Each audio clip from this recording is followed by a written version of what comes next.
యోహాను సువార్త మొదటి అధ్యాయం మొదటి వాక్యం. ఆదియందు వాక్యం ఉండెను, వాక్యము దేవుని యొద్ద ఉండెను, వాక్యము దేవుడి ఉండెను, ఆయన ఆదియందు దేవుని యొద్ద ఉండెను, సమస్తమును ఆయన మూలముగా కలిగెను, కలిగి ఉన్నది ఏది ఆయన లేకుండా కలగలేదు. వాక్యం అనగా దేవుడే, దేవుడు అనగా వాక్యం.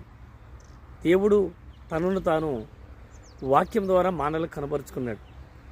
తనను తాను దేవుడు తన మాటని మానవులకు తెలియచేయడానికి ఆయన వాక్యం ద్వారా ఆయన మానవులకు కనబరుచుకుంటాడు. ఆయన మానవులకు తన మాట తెలియజేస్తాడు. ఆయన మాట వినగలిగితే, ఆయన ఉపదేశం వినగలిగితే ఆ మాట విన్నవారు మేలు నొందుతారు. వారికి ఉన్న భారబంధకాలలో నుంచి విడుదల పొందగలరు.